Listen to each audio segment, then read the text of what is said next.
पार्वती पतिये हर हर।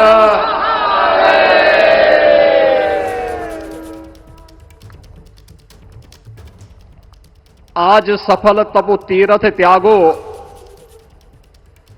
आज सुफल जप जोग विरागो, सफल सकल शुभ साधन साजो, राम तुम्हें अवलोकत आजो। श्री अयोध्या धाम में मर्यादा पुरुषोत्तम भगवान श्री राम के भव्य मंदिर पर ध्वजारोहण एक यज्ञ की पूर्णाहुति नहीं बल्कि एक नए युग का शुभारंभ है। इस अवसर पर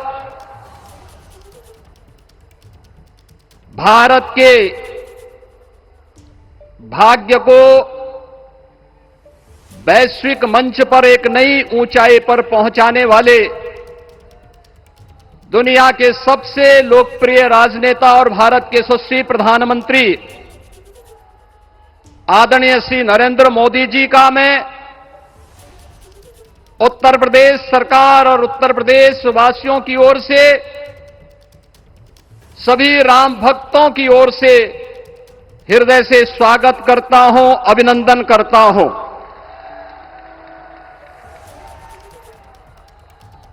इस अवसर पर अपनी गरिमामयी उपस्थिति से इस संपूर्ण कार्यक्रम के गौरव को बढ़ाने वाले हमारे विचार परिवार के मुखिया आदरणीय सरसंघ चालक जी का भी मैं सभी राम भक्तों की ओर से हृदय से स्वागत और अभिनंदन करता हूं। प्रदेश की माननीय राज्यपाल आदरणीय श्रीमती आनंदीबेन पटेल जी, श्री राम जन्मभूमि तीर्थ क्षेत्र न्यास के अध्यक्ष पूज्य महंत नृत्य गोपाल दास जी महाराज, कोषाध्यक्ष श्री राम जन्मभूमि तीर्थ क्षेत्र न्यास पूज्य स्वामी गोविंद देव गिरी जी महाराज, अन्य सभी पूज्य संतों और आप सभी उपस्थित अतिथियों का इस आयोजन में हृदय से स्वागत करता हूं, अभिनंदन करता हूं। बहनों और भाइयों, प्रभु श्री राम का यह भव्य मंदिर 140 करोड़ भारतीयों की आस्था, सम्मान और आत्म गौरव का प्रतीक है। इस भव्य मंदिर के निर्माण में योगदान देने वाले उन सभी कर्मयोगियों का भी मैं हृदय से अभिनंदन करता हूं। आज का यह पावन दिन उन पूज्य संतों, योद्धाओं, श्री राम भक्तों की अखंड साधना, संघर्ष को समर्पित है, जिन्होंने इस पूरे आंदोलन और संघर्ष के लिए अपना जीवन समर्पित किया। विवाह पंचमी का यह दिव्य संयोग इस उत्सव को और भी पावन बना रहा है। ध्वजारोहण उस सत्य का उद्घोष है कि धर्म का प्रकाश अमर है और राम राज्य के मूल्य कालजयी हैं। आदरणीय प्रधानमंत्री जी, 2014 में जब आपने भारत का नेतृत्व संभाला था, उसी दिन कोटि कोटि भारतवासियों के मन में, उनके हृदय में यह संभावना, यह संकल्प और विश्वास का सूर्योदय हुआ। आज वही विश्वास, वही तपस्या, वही अनगिनत पीढ़ियों की प्रतीक्षा आपके कर कमलों के माध्यम से साकार रूप से पूरे भारतवासियों और सभी सनातन धर्मावलंबियों के समक्ष आज इस भव्य राम मंदिर के रूप में है। श्री राम मंदिर पर फहराता यह केसरिया ध्वज धर्म का प्रतीक है, मर्यादा का प्रतीक है, सत्य, न्याय और राष्ट्र धर्म का भी प्रतीक है। यह विकसित भारत की संकल्पना का प्रतीक भी है, क्योंकि संकल्प का कोई विकल्प नहीं। और पिछले 11 वर्ष में बदलते हुए भारत को हम सब ने अपनी आंखों से देखा है। एक नया भारत का दर्शन हम कर रहे हैं, जहां पे विरासत और विकास का एक बेहतर समन्वय इसे एक नई ऊंचाई की ओर प्रदान कर रहा है। तो नहीं दरिद्र को दुखी न दीना, नहीं कहो अबुद न लक्षण हीना। 80 करोड़ लोगों को राशन की सुविधा का लाभ, 50 करोड़ लोगों को निःशुल्क स्वास्थ्य की सुविधा का लाभ, हर गरीब के पास जरूरतमंद को एक आवास की सुविधा, हर व्यक्ति को बिना भेदभाव के शासन की सभी प्रकार की सुविधाओं का, यह राम राज्य की उस उद्घोषणा का जिसका आधार विकसित भारत है, यह उसी का संकल्प है। बहनों और भाइयों, पिछले 500 वर्षों में साम्राज्य बदले, पीढ़ियां बदली, किंतु आस्था अडिग रही, अचल रही। आस्था न झुकी और न रुकी। जन जन को विश्वास अटल था। और जब राष्ट्रीय स्वयंसेवक संघ जैसे यशस्वी संगठन के हाथों में कमान आई, तो हर एक मुंह से बिना किसी परवाह करके एक ही उद्घोष निकलता था कि रामलला हम आएंगे, मंदिर वहीं, लाठी गोली खाएंगे, मंदिर वहीं। और एक समय था जब ये वैभवशाली अयोध्या संघर्षों, अराजकता, बदहाली का शिकार बन चुका था। लेकिन आदरणीय प्रधानमंत्री जी के मार्गदर्शन और नेतृत्व में आज अयोध्या उत्सवों की एक वैश्विक राजधानी बन रही है। यहां हर दिन एक पर्व है, हर दान एक प्रताप है और हर दिशा में राम राज्य की पुनर्स्थापना का दिव्य अनुभूति हो रही है। आज श्री राम लला की ये पावन नगरी आस्था और आधुनिकता की, आस्था एवं अर्थव्यवस्था के एक नए युग में प्रवेश कर चुकी है। बेहतर कनेक्टिविटी है। यहां पर धर्मपथ, रामपथ, भक्तिपथ, पंचकोसी और 14 कोसी परिक्रमा के साथ साथ 84 कोसी की परिक्रमा श्रद्धालु और भक्तों को एक नए मार्ग और आस्था को एक नया सम्मान प्रदान कर रही है। महर्षि वाल्मीकि के नाम पर स्थापित अंतर्राष्ट्रीय एयरपोर्ट अंतर्राष्ट्रीय और राष्ट्रीय स्तर पर उस कनेक्टिविटी को बेहतर सुविधा उपलब्ध करवा रही है। हर प्रकार की सुविधा आज अयोध्या धाम में इसे आस्था और आधुनिकता के साथ ही आस्था और अर्थव्यवस्था के एक नए केंद्र के रूप में और देश की पहली सोलर सिटी के रूप में भी, इसे सस्टेनेबल स्मार्ट सिटी के रूप में इस नई अयोध्या का दर्शन आदरणीय प्रधानमंत्री जी के मार्गदर्शन में आज हम सबको देखने को मिल रहा है।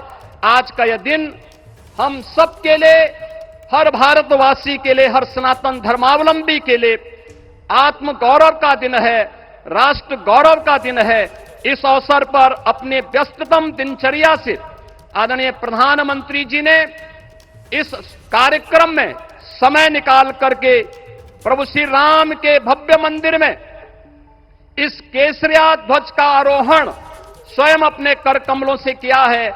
मैं इस अवसर पर उनका हृदय से आभार व्यक्त करते हुए अभिनंदन करता हूं, स्वागत करता हूं आदरणीय सरसंघ चालक जी का और अन्य सभी सम्मानित अतिथियों, पूज्य संतों, आप सभी राम भक्तों का मैं हृदय से स्वागत और अभिनंदन करते हुए अपनी वाणी को देता हूं विराम। जय जय श्री राम। राष्ट्रीय स्वयंसेवक संघ के सरसंघ चालक डॉक्टर मोहन भागवत जी को मैं अपने संबोधन के लिए आमंत्रित करता हूं।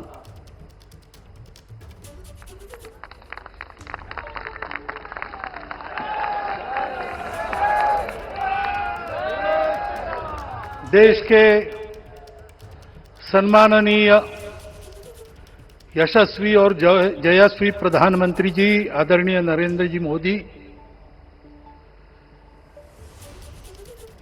हमारे उत्तर प्रदेश के सम्माननीय मुख्यमंत्री जी श्रीमान योगी जी, राज्यपाल महोदया, मंचस्थ सभी मान्यवर, उपस्थित सज्जन, माता भगिनी, आज हम सबके लिए एक सार्थकता का दिवस है। इतने लोगों ने सपना देखा, इतने लोगों ने प्रयास किए, इतने लोगों ने अपने प्राण अर्पण किए। आज उनकी स्वर्गस्थ आत्मा तृप्त हुई होगी। आज वास्तव में अशोक जी को वहां शांति मिली होगी।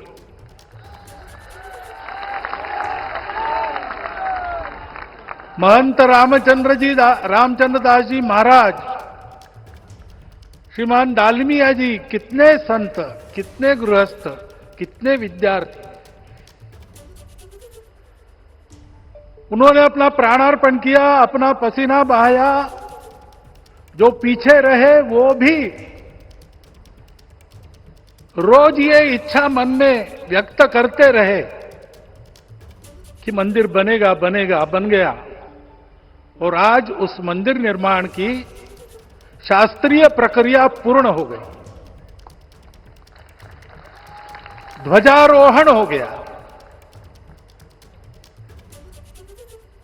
राम राज्य का ध्वज जो कभी अयोध्या में फहराता था और संपूर्ण विश्व में अपने आलोक से सुख शांति प्रदान करता था, वो ध्वज आज फिर से नीचे से ऊपर चढ़ता हुआ और अपने शिखर पर विराजमान होता हुआ हमने अपनी आंखों से देखा है, इसी देह में देखा है। ध्वज प्रतीक होता है। इतना ऊंचा ध्वज चढ़ाना कितना समय लगा आप जानते हैं। मंदिर बनने में भी समय लगा। 500 साल छोड़े तो भी 30 साल तो लगे ही। उस मंदिर के रूप में हमने कुछ तत्वों को ऊपर पहुंचाया है।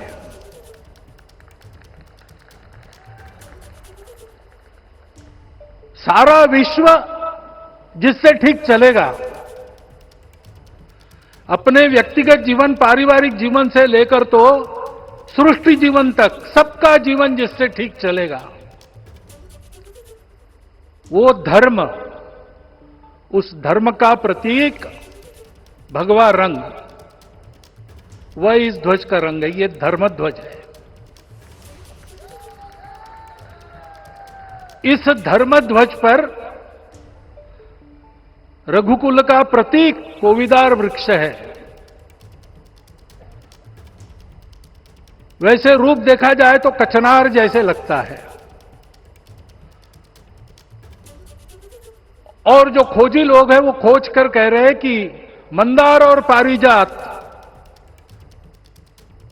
दो वृक्षों का एक तरह से संकर है। दोनों वृक्षों के गुण, ये दोनों वृक्ष देव वृक्ष कहलाते हैं। दो देव वृक्षों के गुणों का समुच्चय ये वृक्ष है। और ये वृक्ष उस रघुकुल की सत्ता का प्रतीक है। वो सत्ता वृक्ष से व्यक्त होती है, जिसके बारे में कहा गया, छायाम अन्यस्य कुर्वन्ति तिष्ठन्ति स्वयं आतपे। सबके लिए छाया देते हैं, स्वयं धूप में खड़े रहकर।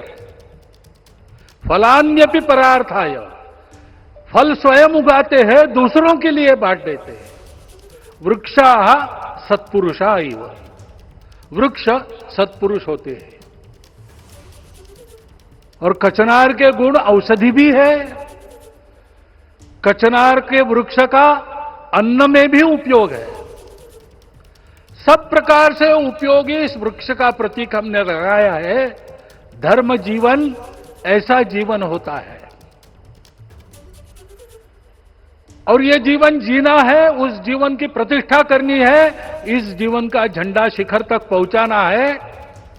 चाहे जितनी प्रतिकूलता हो, चाहे जितनी कठिनाइयां हो, साधनहीनता हो, सारी दुनिया स्वार्थ में बहती होगी, लेकिन हमारा संकल्प है।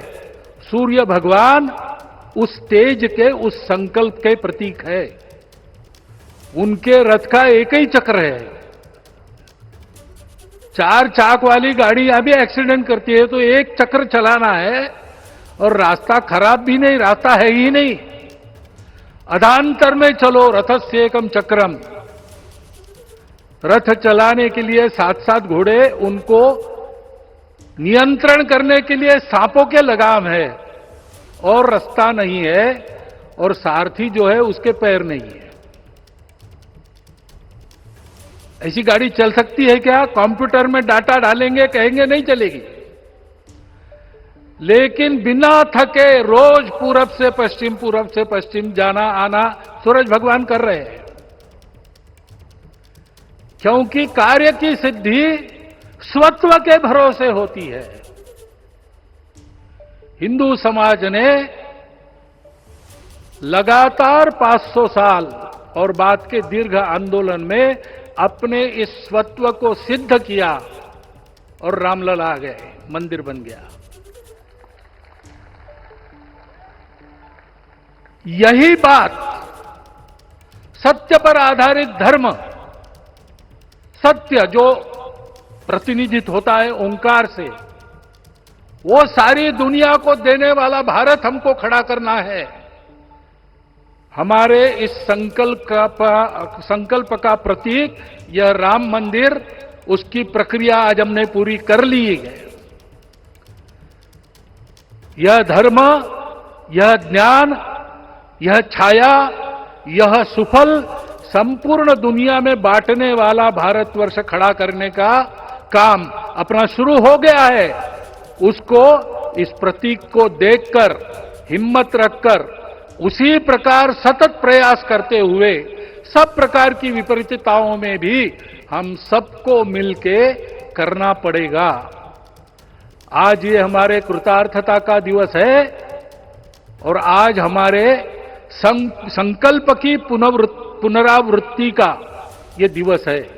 वो संकल्प हमको हमारे पूर्वजों ने दिया है। एतद् देश प्रसूतस्य सकाशाद अग्र जन्मनात्। इस देश के जन्मे हुए अग्र जन्मना है, सबसे प्राचीन है, इसलिए बड़े भाई है। वो ऐसा जीवन जिए कि स्वम स्वम चरित्रम शिक्षेरन पृथिव्याम सर्वमानवा। पृथ्वी के सर्व मानव अपने अपने चरित्र की शिक्षा, जीवन की विद्या भारतवासियों से सीखे। ऐसे भारतवासियों का परम वैभव संपन्न, सर्वशक्ति संपन्न और सबके लिए खुशी बांटने वाला, शांति बांटने वाला, सबको विकास के सुफल देने वाला भारतवर्ष खड़ा करना है। ये विश्व की अपेक्षा है, हमारा कर्तव्य है। मंदिर में श्री रामलला विराजमान है, उनका नाम ले और इस कार्य की गति हम बढ़ाए। इतना एक विषय आपके सामने रखता हूं। जैसा सपना देखा था उन लोगों ने, रामदास स्वामी ने कहा था, स्वप्नी जे देखिले रात्रि ते तैसे ची हो तसे। ऐसा सपना उन्होंने देखा था, बिल्कुल वैसा। और मैं कहूं कि उन्होंने जो सपना देखा था उससे भी अधिक भव्य और अधिक सुंदर ये मंदिर बन गया है। हमारे हृदय में वो निश्चय का सृजन करे, तपस का सृजन करे, ये शुभकामना मैं आप सबको देता हूं और मेरे शब्दों को विराम देता हूं। माननीय प्रधानमंत्री अपना संबोधन, अपने विचार संपूर्ण विश्व को प्रदान करें, ये निवेदन मैं उनके सम्मुख करता हूं।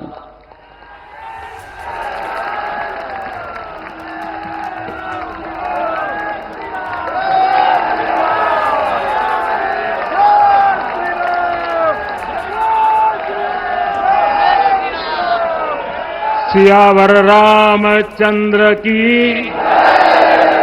सियावर रामचंद्र की जय सिया राम।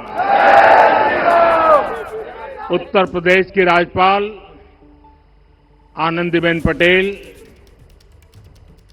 राष्ट्रीय स्वयंसेवक संघ के परम पूजनीय सरसंघ चालक डॉक्टर मोहन भागवत जी, उत्तर प्रदेश के मुख्यमंत्री योगी आदित्यनाथ जी, श्री राम जन्मभूमि तीर्थ क्षेत्र ट्रस्ट के अध्यक्ष पूज्य महंत नृत्य गोपाल दास जी, पूज्य संत समाज, यहां पधारे सभी भक्तगण, देश और दुनिया से इस ऐतिहासिक पल के साक्षी बन रहे कोटि कोटि राम भक्त, देवी और सज्जनों, आज अयोध्या नगरी भारत की सांस्कृतिक चेतना के एक और उत्कर्ष बिंदु की साक्षी बन रही है। आज संपूर्ण भारत, संपूर्ण विश्व राममय है।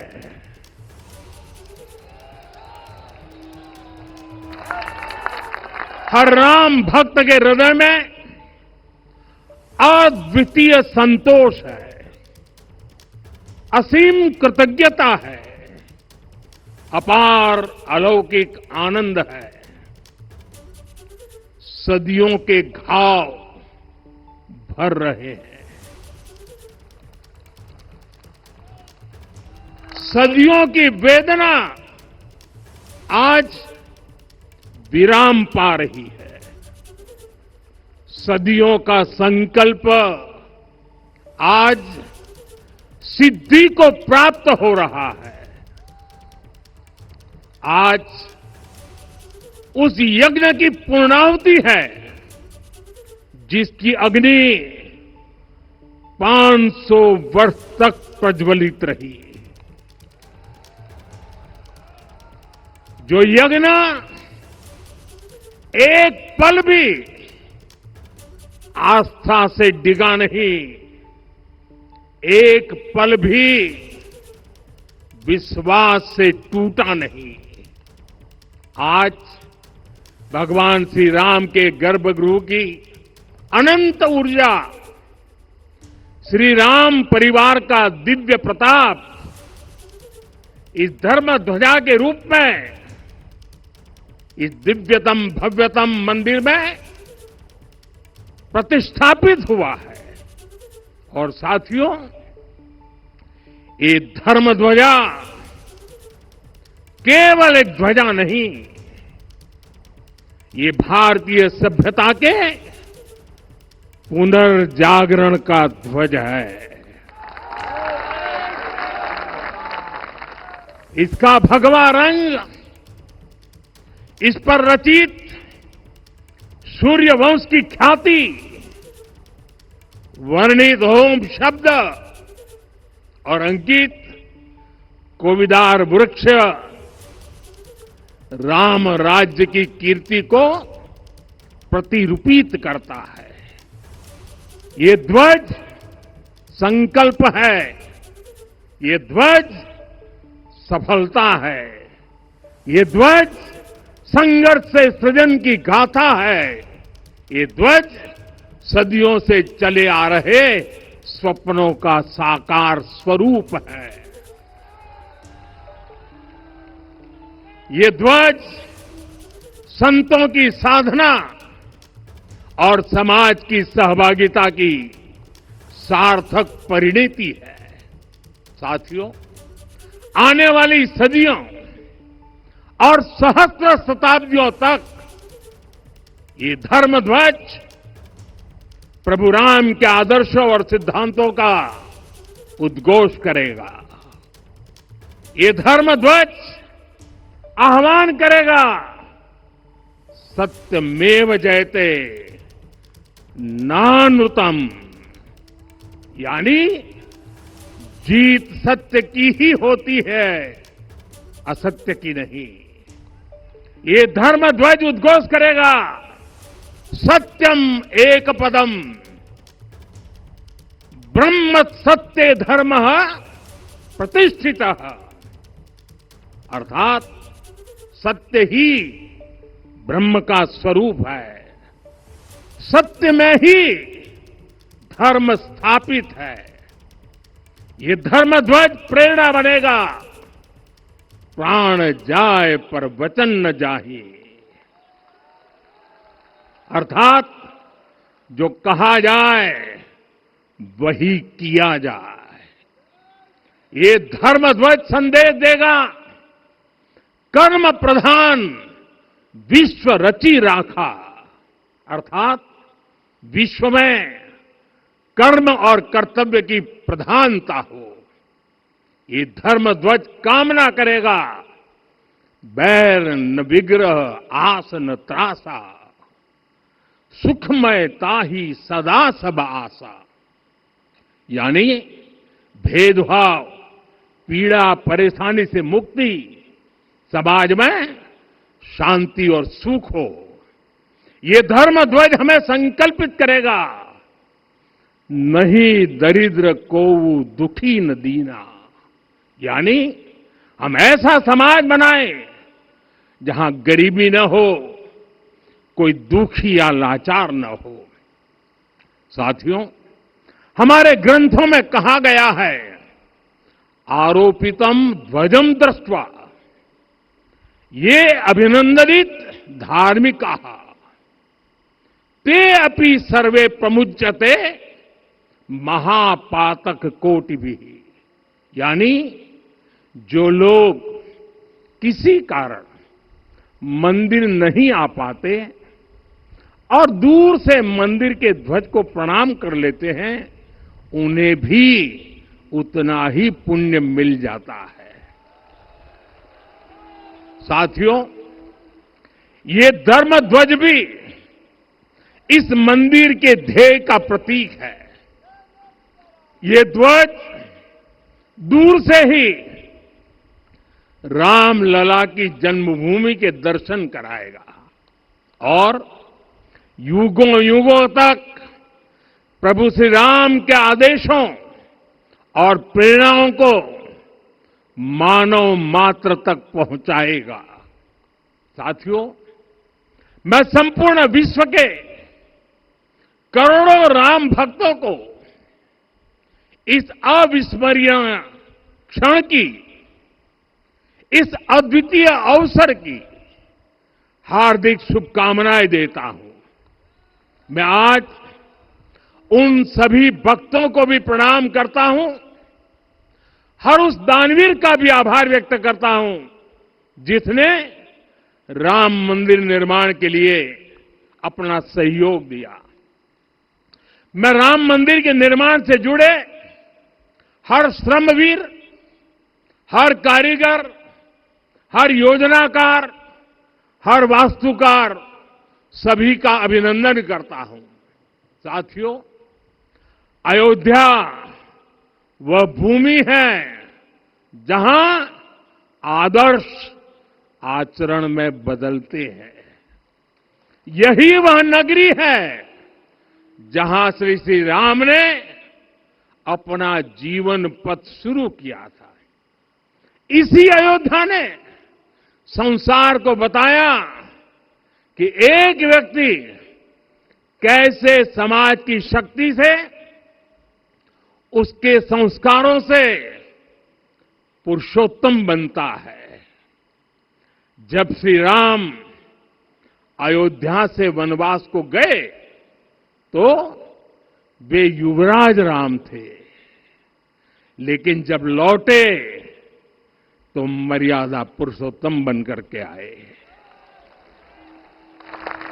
और उनके मर्यादा पुरुषोत्तम बनने में महर्षि वशिष्ठ का ज्ञान, महर्षि विश्वामित्र की दीक्षा, महर्षि अगस्त्य का मार्गदर्शन, निषाद राज की मित्रता, मां शबरी की ममता, भक्त हनुमान का समर्पण, इन सब की अनगिनत ऐसे लोगों की महत्वपूर्ण भूमिका रही है। साथियों, विकसित भारत बनाने के लिए भी समाज की इसी सामूहिक शक्ति की आवश्यकता है। मुझे बहुत खुशी है कि राम मंदिर का दिव्य प्रांगण भारत के सामूहिक सामर्थ्य की भी चेतना स्थली बन रहा है। यहां 7 मंदिर बने हैं। यहां माता शबरी का मंदिर बना है, जो जनजातीय समाज के प्रेम भाव और आतिथ्य परंपरा की प्रतिमूर्ति है। यहां निषादराज का मंदिर बना है। ये उस मित्रता का साक्षी है जो साधन नहीं, साध्य को, उसकी भावना को पूजती है। यहां एक ही स्थान पर माता अहिल्या है, महर्षि वाल्मीकि है, महर्षि वशिष्ठ है, महर्षि विश्वामित्र है, महर्षि अगस्त्य है और संत तुलसीदास है। रामलला के साथ साथ इन सभी ऋषियों के दर्शन भी यहीं पर होते हैं। यहां जटायु जी और गिलहरी की मूर्तियां भी हैं, जो बड़े संकल्पों की सिद्धि के लिए हर छोटे से छोटे प्रयास के महत्व को दिखाती है।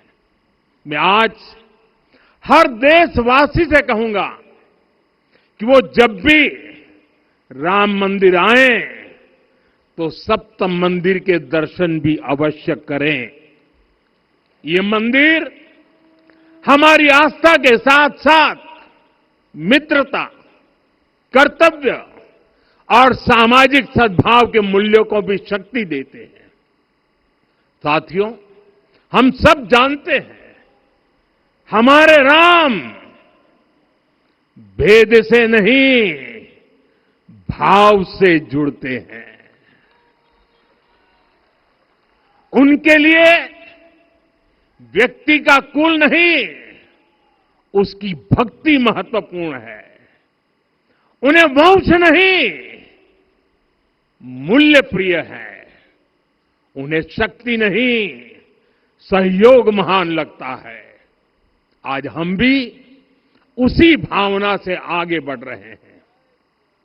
पिछले 11 वर्षों में महिला, दलित, पिछड़े, अति पिछड़े, आदिवासी, वंचित, किसान, श्रमिक, युवा, हर वर्ग को विकास के केंद्र में रखा गया है। जब देश का हर व्यक्ति, हर वर्ग, हर क्षेत्र सशक्त होगा, तब संकल्प की सिद्धि में सबका प्रयास लगेगा और सबके प्रयास से ही 2047 जब देश आजादी के 100 साल मनाएगा, हमें 2047 तक विकसित भारत का निर्माण करना ही होगा। साथियों, रामलला की प्राण प्रतिष्ठा के ऐतिहासिक अवसर पर मैंने राम से राष्ट्र के संकल्प की चर्चा की थी। मैंने कहा था कि हमें आने वाले 1000 वर्षों के लिए भारत की नींव मजबूत करनी है। हमें याद रखना है, जो सिर्फ वर्तमान का सोचते हैं वो आने वाली पीढ़ियों के साथ अन्याय करते हैं। हमें वर्तमान के साथ साथ भावी पीढ़ियों के बारे में भी सोचना है, क्योंकि हम जब नहीं थे ये देश तब भी था, जब हम नहीं रहेंगे ये देश तब भी रहेगा। हम एक जीवंत समाज है, हमें दूरदृष्टि के साथ ही काम करना होगा। हमें आने वाले दशकों, आने वाली सदियों को ध्यान में रखना ही होगा। और साथियों, इसके लिए भी हमें प्रभु राम से सीखना होगा। हमें उनके व्यक्तित्व को समझना होगा। हमें उनके व्यवहार को आत्मसात करना होगा। हमें याद रखना होगा, राम यानी आदर्श, राम यानी मर्यादा, राम यानी जीवन का सर्वोच्च चरित्र, राम यानी सत्य और पराक्रम का संगम। दिव्य गुणे शक्र समो रामः सत्य पराक्रमः। राम यानी धर्म पथ पर चलने वाला व्यक्तित्व। रामः सत्पुरुषो लोके सत्यः सत्यपरायणः। राम यानी जनता के सुख को सर्वोपरि रखना, प्रजा सुखत्वे चंद्रस्य। राम यानी धर्म और क्षमा का दरिया। वसुधाया क्षमा गुणे है। राम यानी ज्ञान और विवेक की पराकाष्ठा। बुद्ध या बृहस्पति तुल्य। राम यानी कोमलता में दृढ़ता। मृदु पूर्वज भाषते। राम यानी कृतज्ञता का सर्वोच्च उदाहरण। कदाचन नोपकारेण कृति नैकेन तुष्यति। राम यानी श्रेष्ठ संगति का चयन। शीला वृद्धे ज्ञान वृद्धे वयोवृद्धे च सज्जने। राम यानी विनम्रता में महाबल।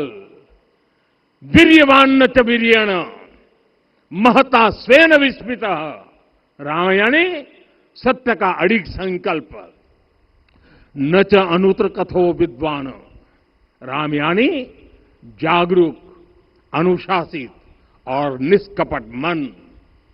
निस्तिंद्र अपम्रत च स्वदोष परदोषवित। साथियों, राम सिर्फ एक व्यक्ति नहीं, राम एक मूल्य है, एक मर्यादा है, एक दिशा है। अगर भारत को साल 2047 तक विकसित बनाना है, अगर समाज को सामर्थ्यवान बनाना है, तो हमें अपने भीतर राम को जगाना होगा। हमें अपने भीतर के राम की प्राण प्रतिष्ठा करनी होगी। और इस संकल्प के लिए आज से बेहतर दिन और क्या हो सकता है। साथियों, 25 नवंबर का यह ऐतिहासिक दिन अपनी विरासत पर गर्व का एक और अद्भुत क्षण लेकर आया है। इसकी वजह है धर्म ध्वजा पर अंकित कोविदार वृक्ष। ये कोविदार वृक्ष इस बात का उदाहरण है कि जब हम अपनी जड़ों से कट जाते हैं तो हमारा वैभव इतिहास के पन्नों में दब जाता है। साथियों, जब भरत अपनी सेना के साथ चित्रकूट पहुंचे तो लक्ष्मण ने दूर से ही अयोध्या की सेना को पहचान लिया। ये कैसे हुआ, इसका वर्णन वाल्मीकि जी ने किया है। और वाल्मीकि जी ने क्या वर्णन किया है? उन्होंने कहा है, विराजित उद्गत स्कंधम कोविदार ध्वजः रथे। लक्ष्मण कहते हैं, राम, सामने जो तेजस्वी प्रकाश में विशाल वृक्ष जैसा ध्वज दिखाई दे रहा है, वही अयोध्या की सेना का ध्वज है। उस पर कोविदार का शुभ चिन्ह अंकित है। साथियों, आज जब राम मंदिर के प्रांगण में कोविदार फिर से प्रतिष्ठित हो रहा है, यह केवल एक वृक्ष की वापसी नहीं है, यह हमारी स्मृति की वापसी है, हमारी अस्मिता का पुनर्जागरण है, हमारी स्वाभिमानी सभ्यता का पुनः उद्घोष है।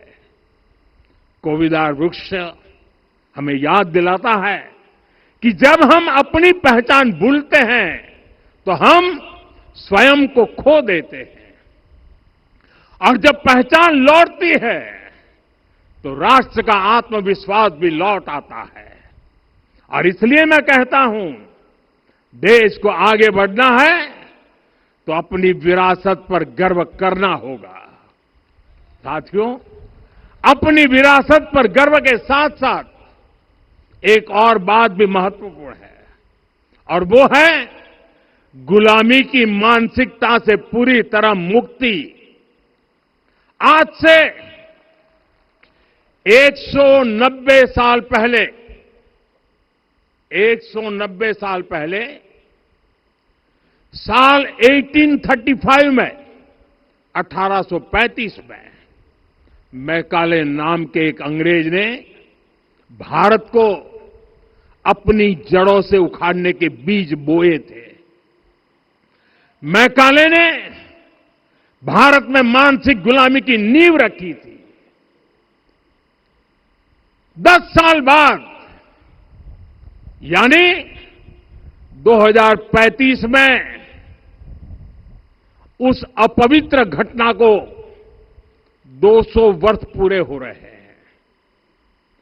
कुछ दिन पहले मैंने एक कार्यक्रम में आग्रह किया था कि हमें आने वाले 10 वर्षों तक उस 10 वर्षों का लक्ष्य लेकर चलना है कि भारत को गुलामी की मानसिकता से मुक्त करके रहेंगे।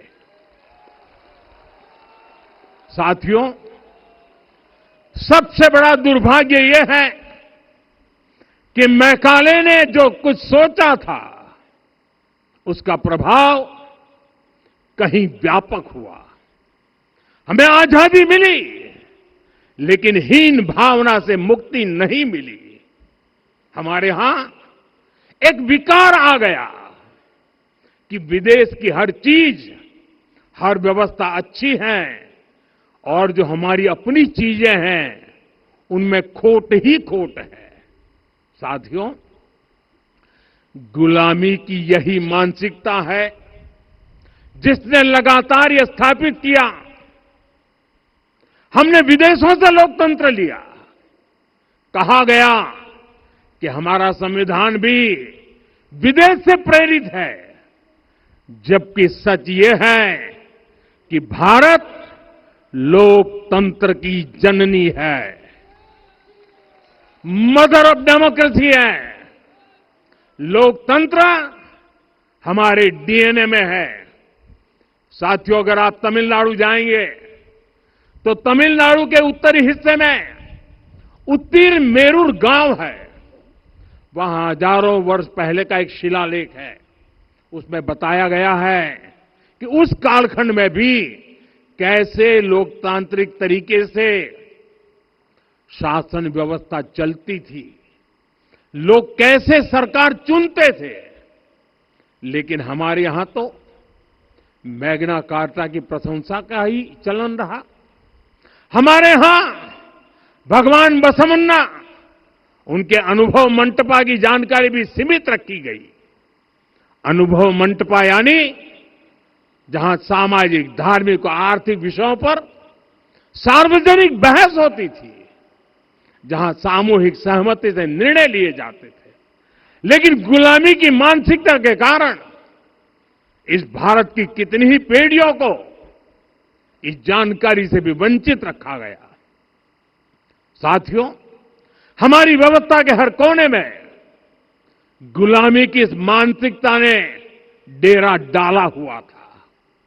अब याद करिए, भारतीय नौसेना का ध्वज सदियों तक उस ध्वज पर ऐसे प्रतीक बने रहे जिनका हमारी सभ्यता, हमारी शक्ति, हमारी विरासत से कोई संबंध नहीं था। अब हमने नौसेना के ध्वज से गुलामी के हर प्रतीक को हटाया है। हमने छत्रपति शिवाजी महाराज की विरासत को स्थापित किया है। और ये सिर्फ एक डिजाइन में बदलाव नहीं हुआ, ये मानसिकता बदलने का क्षण था। ये वो घोषणा थी कि भारत अब अपनी शक्ति अपने प्रतीकों से परिभाषित करेगा, न कि किसी और की विरासत से। और साथियों, यही परिवर्तन आज अयोध्या में भी दिख रहा है। साथियों, ये गुलामी की मानसिकता ही है जिसने इतने वर्षों तक रामत्व को नकारा है। भगवान राम अपने आप में एक वैल्यू सिस्टम है। ओरछा के राजा राम से लेकर रामेश्वरम के भक्त राम तक और शबरी के प्रभु राम से लेकर मिथिला के पाहुन राम जी तक भारत के हर घर में, हर भारतीय के मन में और भारतवर्ष के हर कण कण में राम है। लेकिन गुलामी की मानसिकता इतनी हावी हो गई कि प्रभु राम को भी काल्पनिक घोषित किया जाने लगा। साथियों, अगर हम ठान लें अगले 10 साल में मानसिक गुलामी से पूरी तरह मुक्ति पा लेंगे और तब जाकर के ऐसी ज्वाला प्रज्वलित होगी, ऐसा आत्मविश्वास बढ़ेगा कि 2047 तक विकसित भारत का सपना पूरा होने से भारत को कोई रोक नहीं पाएगा। आने वाले 1000 वर्ष के लिए भारत की नींव तभी सशक्त होगी जब मैकाले की गुलामी के प्रोजेक्ट को हम अगले 10 साल में पूरी तरह ध्वस्त करके दिखा देंगे। साथियों, अयोध्या धाम में रामलला का मंदिर परिसर भव्य से भव्यतम हो रहा है और साथ ही अयोध्या को संवारने का काम लगातार जारी है। आज अयोध्या फिर से वह नगरी बन रही है जो दुनिया के लिए उदाहरण बनेगी। त्रेता युग की अयोध्या ने मानवता को नीति दी। 21वीं सदी की अयोध्या मानवता को विकास का नया मॉडल दे रही है। तब अयोध्या मर्यादा का केंद्र थी, अब अयोध्या विकसित भारत का मेरुदंड बनकर उभर रही है।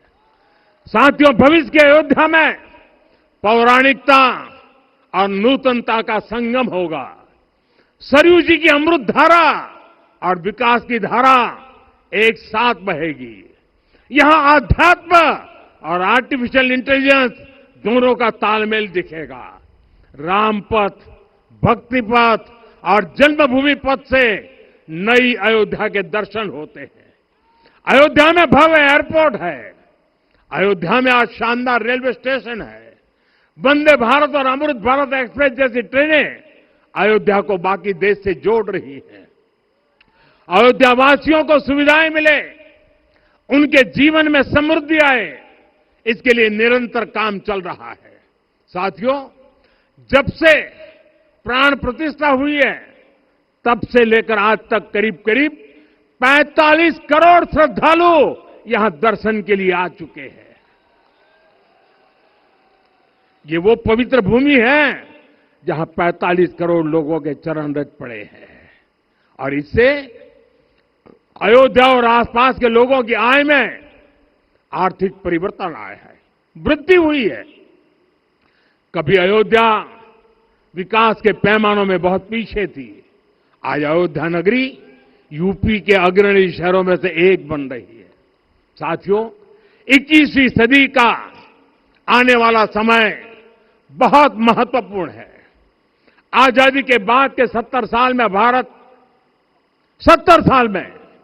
भारत विश्व की 11वीं सबसे बड़ी अर्थव्यवस्था बना। 70 साल में 11वीं। लेकिन पिछले 11 साल में ही भारत विश्व की 5वीं सबसे बड़ी अर्थव्यवस्था बन चुका है। और वो दिन दूर नहीं जब भारत विश्व की 3री सबसे बड़ी अर्थव्यवस्था भी बन जाएगा। आने वाला समय नए अवसरों का है, नई संभावनाओं का है और इस अहम कालखंड में भी भगवान राम के विचार ही हमारी प्रेरणा बनेंगे।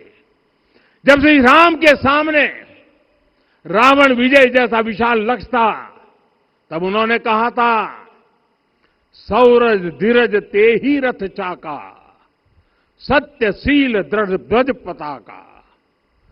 बल विवेक दम परहित गोरे, क्षमा कृपा समता रजु जोरे। यानी रावण पर विजय पाने के लिए जो रथ चाहिए, शौर्य और धैर्य उसके पहिए हैं, उसकी ध्वजा सत्य और अच्छे आचरण की है। बल, विवेक, संयम और परोपकार इस रथ के घोड़े हैं।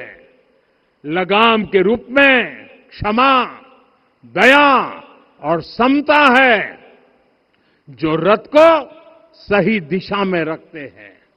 साथियों, विकसित भारत की यात्रा को गति देने के लिए ऐसा ही रथ चाहिए, ऐसा रथ जिसके पहिए शौर्य और धैर्य हो, यानी चुनौतियों से टकराने का साहस भी हो और परिणाम आने तक दृढ़ता से डटे रहने का धैर्य भी हो।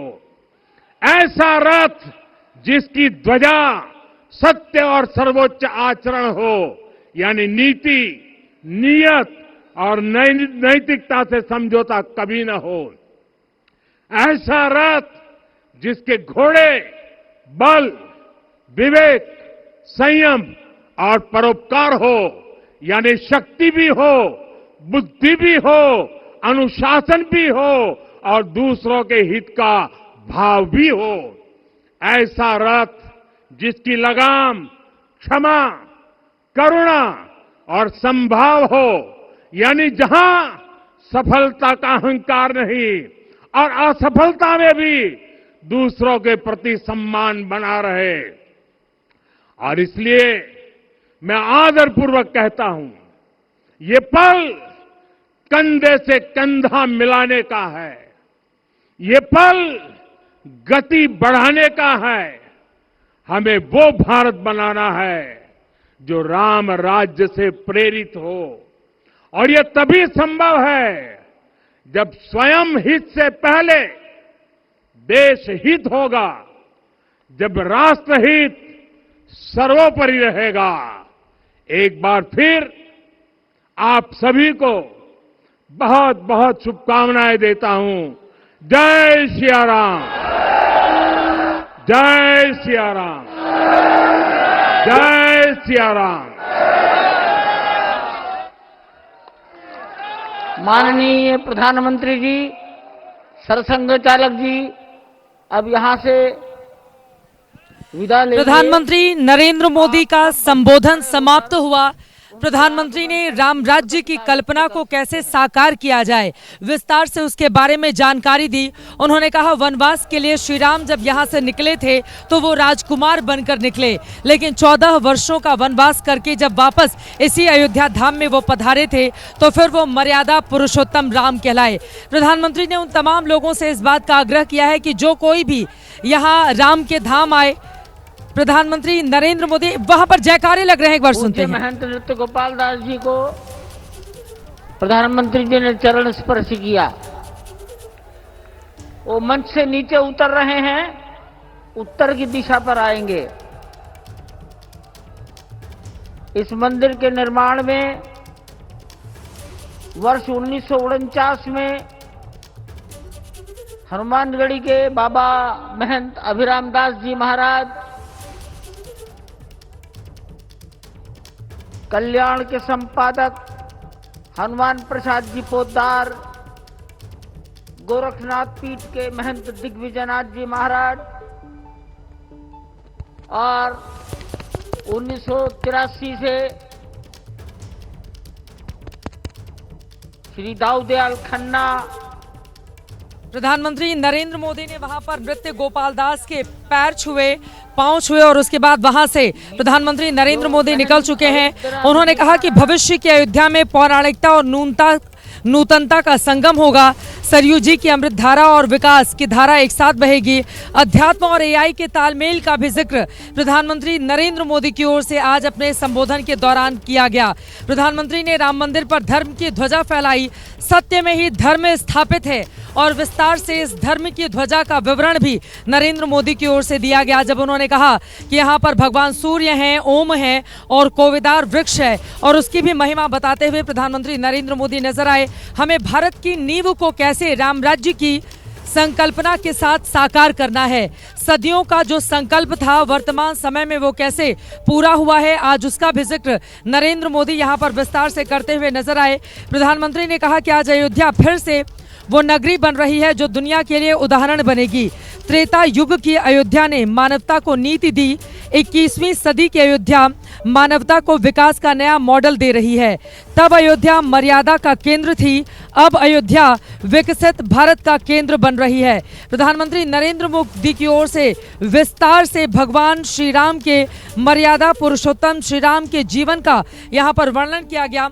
प्रधानमंत्री की ये अलग अलग आपको बताते चले, आज के कार्यक्रम की तस्वीरें भी देख रहे हैं, जब सप्त ऋषियों को उन्होंने नमन किया और उसके बाद आपको बताते चले अभिवादन स्वीकार करते हुए प्रधानमंत्री नरेंद्र मोदी जितने भी संत गण वहां पर मौजूद हैं, अलग अलग हिस्सों से आए हुए लोगों की वहां पर मौजूदगी है। 10,000 से ज्यादा लोगों की तादाद इस वक्त राम मंदिर के प्रांगण में है। सभी का अभिवादन स्वीकार करते हुए, नमन करते हुए प्रधानमंत्री नरेंद्र मोदी नजर आ रहे हैं, क्योंकि आज सनातन के उत्थान का ये जो महापर्व है जो प्रधानमंत्री नरेंद्र मोदी के हाथों से संपन्न हुआ है, वो अपने आप में अतुलनीय है, अनुकरणीय है, अविस्मरणीय है। और इसी वजह से प्रधानमंत्री नरेंद्र मोदी के लिए यकीनन आज का यह दिन भाव से भर जाने वाला रहा।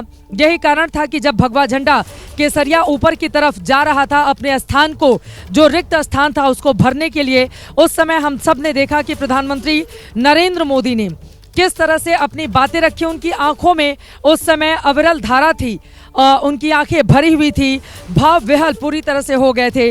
और अब ये कार्यक्रम संबोधन का समाप्त हो चुका है। जो लोग वहां पर मौजूद हैं, जय श्री राम, जय जय श्री राम, जय सिया राम के नारे वहां पर लग रहे हैं।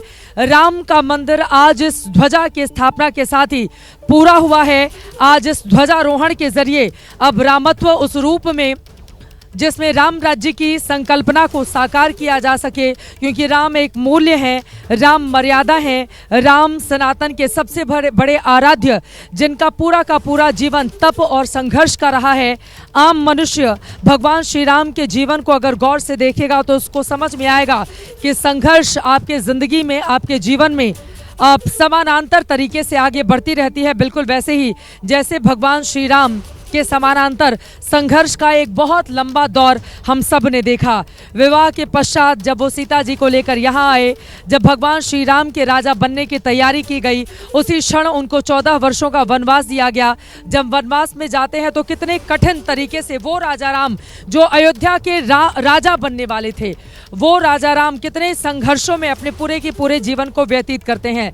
शांति से जीवन को आगे बढ़ा ही रहे होते हैं, तब तक सीता का रावण हरण कर जाता है और उसके बाद युद्ध में कोई नहीं जाना चाहता, लेकिन युद्ध एक अनिवार्य मजबूरी बन गई। और उसके बाद युद्ध में रावण को पराजित करके भगवान श्री राम जब वापस लौटे तो इसी अयोध्या ने दीपावली मनाई, इसी अयोध्या के घर घर में दीपक जले। और बिल्कुल वैसा ही माहौल मौजूदा वक्त में भी है। राम के प्रांगण को आप गौर से देखिए, आप अभिभूत हो सकते हैं इस प्रांगण को देखकर। न भूतो न भविष्यति, 500 सालों का जो इतिहास रहा है श्री राम के संघर्ष का, वो इतिहास आज वर्तमान में स्वर्णाक्षरों में रखा जाएगा, लिखा जाएगा। नरेंद्र मोदी के कर कमलों की ओर से, उनके हाथों से आज ये संभव हो पाया है। और यकीनन देवत्व का अंश जिस व्यक्ति के भीतर अगर समाहित हो जाए, क्योंकि हम सब कहते हैं कण कण में राम है, कण कण में राम है, लोगों के भीतर राम है, लेकिन राम की कृपा जिन लोगों पर विशेष रूप से होती है वही राम राज्य की संकल्पना को साकार कर पाते हैं, वही राम के काज को कर पाते हैं। और बिना राम काज कीने बिनु उनको विश्राम नहीं प्राप्त होता। प्रभु श्री राम के तमाम मूल्यों को अपने जीवन में साकार करके जो लोग वहां पर मौजूद हैं, हजारों की तादाद में जो भक्तगण, यहाँ पर सूर्य देवता भी आज इतने ज़्यादा प्रसन्न हो रहे थे कि आज यहाँ पर बिल्कुल तेज़ धूप निकली हुई है। और आपको बताते चले कि यहाँ का माहौल भी अपने आप में बिल्कुल भाव विहल कर देने वाला है। प्रधानमंत्री नरेंद्र मोदी ने साफ साफ कहा कि हम सभी जानते हैं कि हमारे राम भेद से नहीं बल्कि भाव से जुड़ते हैं। उनके लिए व्यक्ति का कुल नहीं, उसकी भक्ति महत्वपूर्ण है। उन्हें वंश नहीं, मूल्य प्रिय हैं। उन्हें शक्ति नहीं सहयोग महान लगता है। आज हम उसी भावना से आगे बढ़ रहे हैं। आपको बताते चले, जैसा कि मैंने आपको जानकर, प्रधानमंत्री नरेंद्र मोदी की तस्वीरें दिखा रहे हैं। जो लोग मौजूद हैं, जय जय श्री राम के नारे लग रहे हैं, जय श्री राम के नारे लग रहे हैं, जय सिया राम के नारे वहां पर लगाए जा रहे हैं। और जो लोग मौजूद हैं, प्रधानमंत्री उनके पास जाकर वहां पर सभी का किस तरीके से सभी का अभिवादन स्वीकार करते हुए प्रधानमंत्री नरेंद्र मोदी नजर आ रहे हैं। 2047 का भारत विकसित भारत होगा, आज इसका संकल्प, आज इसका प्रण भी प्रधानमंत्री नरेंद्र मोदी की ओर से लिया गया है। और ये जो धर्म की ध्वजा फहराई गई है, वो भी अपने आप में न भूतो न भविष्यति का संकल्प यहाँ पर चरितार्थ करती हुई। हमारे तमाम सहयोगी अलग अलग हिस्सों से हमारे साथ जुड़े हुए हैं, लेकिन उसके पहले अपने दर्शकों को ध्वज के बारे में एक श्लोक के जरिए अपनी वाणी को आगे बढ़ाएंगे। धर्म ध्वजोऽयं उज्ज्वलो वीर्य वैराग्य वर्धना संरक्षणाय राष्ट्रस्य पावयति पवन शुभनम। इसका भावार्थ होता है, ये उज्जवल धर्म ध्वज वीरता और वैराग्य को बढ़ाने वाला है। ये राष्ट्र के संरक्षण हेतु शुभ वायु को भी पवित्र कर देता है। विशाल पांडे हमारे साथ, हमारे सहयोगी जुड़ चुके हैं। विशाल, सीधे आपके पास आते हुए,